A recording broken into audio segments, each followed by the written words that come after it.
In 7th grade, again, nothing real significant with changes across the state. The year-to-year analysis, again, this is where our AYP comes from, shows some shifts, but nothing real significant.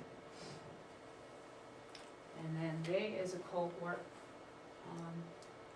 are a little bit flat with the exception of that 4th grade sort of blip over there where they were at 42% in the needs improvement category. Now they're down to 28. So there has been some shift with them there. This is 8th grade math, and compared to the state again, doing pretty well. Actually, there's a 6-point difference between us and the state in terms of the warning status. We're doing 6 points better, which is on the verge of some statistical significance in terms of doing better than the state, so that's good news. And again, as we look at historical data, these are the two bars that sort of determine your AYP stuff and whether or not kids are really growing. And again, we see some flat results. And this is them as a cohort, and as a cohort, as a group of students, you know, again, back in 4th grade, 50% of them were in the needs improvement category, and we're down to 25%, so we've cut that number in half, which is, you know, great for them as a group. And then 10th grade, in terms of advanced level, that's extremely significant. 47% of the state scored at the advanced level, 64% of our kids scored at the advanced level on that. So that's great news for us. And again, the needs improvement and failing categories show some statistical significance as well. So compared to the rest, we're doing quite well. And historically, you can see the gains that have happened over time, even though these are not the same children. But the teachers have taken the data to heart and really worked on instructional practice. And then when you look at them as the same children, obviously they've grown tremendously over time. That's impressive. Yeah, particularly when you see 20% at the advanced level in 8th grade to 64%. That's a huge leap. It really is. So those are some of the fun things to see in all of this. You can call test score data fun. Any questions about math before I move on to last but not least? I've identified that reading and understanding as they get older, is there anything in math as they got older they really improved? Is it stored as just their comprehension? Math, it's numeracy, number sense, you know, having a sense about numbers and computation. That oftentimes if they don't get those computational skills in the earlier grades, then when they have to apply them later on, it gets tough. I'm sure Bev can speak to the fact that 5th grade long division, you watch kids crumble who don't have good number sense because they have to add, subtract, multiply, and divide to do long division. And I've watched more than my share of 5th graders fall apart when they hit that because it's the first time they really have to integrate all of that. And for so many years, there was a lack of focus on having to memorize facts, which is something we've all had to do at some point. And as monotonous as that might be, if you haven't got that quick facility with number, you can't then apply it when you need to. And I know that Mr. Cameron has really pressed teachers to spend a significant amount of time in Chestnut Hill working on computational skills with kids. That a good chunk of their math block is devoted to that, just to get them up to speed. Not only to be able to do the operation, but to be able to do it with some sort of fluency or some sort of speed.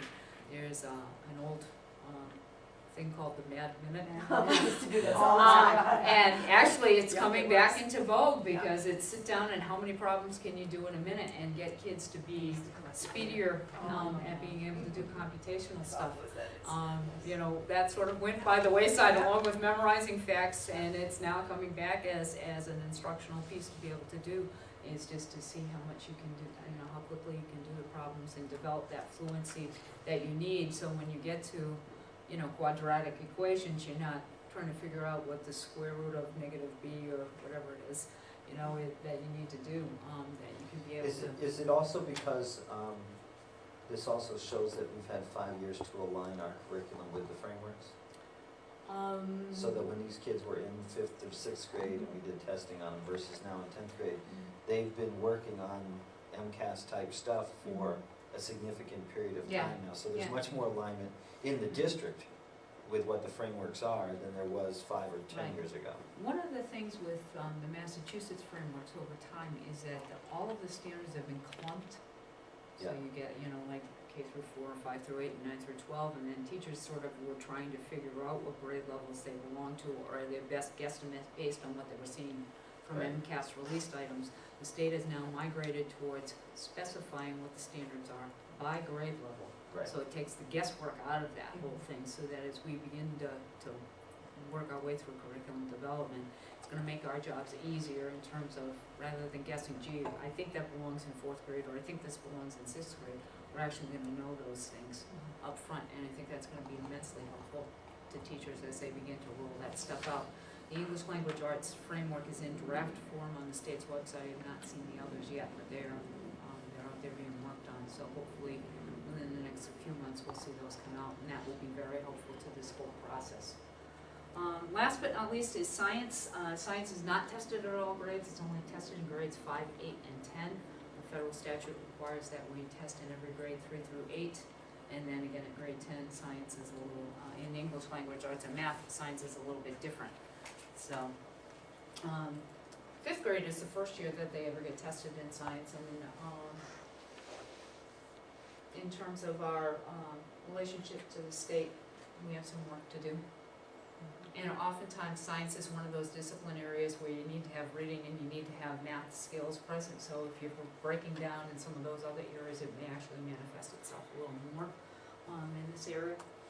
The historical view, again, shows that, you know, we need to do some work in terms of trying to move more kids away from needs of improvement in warning status. There is no cohort comparison for 5th grade because there was no science test before that, so we move on to 8th. And again, we begin to see kids pick up speed a little bit, and now we're seeing some statistical difference between how we do versus the state to the better.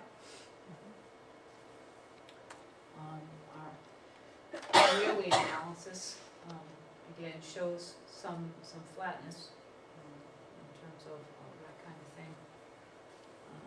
Not moving forward. Fortunately, we don't get AYP measurements in science. It only happens in English language arts and math. And then this is the cohort comparison for grade 8.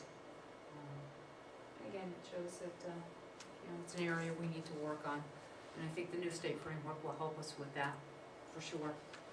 And then 10th grade, the 5th and 8th grade science tests are more generic in nature. 10th grade is biology, so I again did not do a cohort analysis for this particular group of students because we're really talking apples and oranges with tests. But this is the biology results, and again, we do much better than the state in this particular test, and statistically significantly so. And then this is the historical data, and even though it's not the same group of students, it does show that we are making strides with our kids overall on the biology test.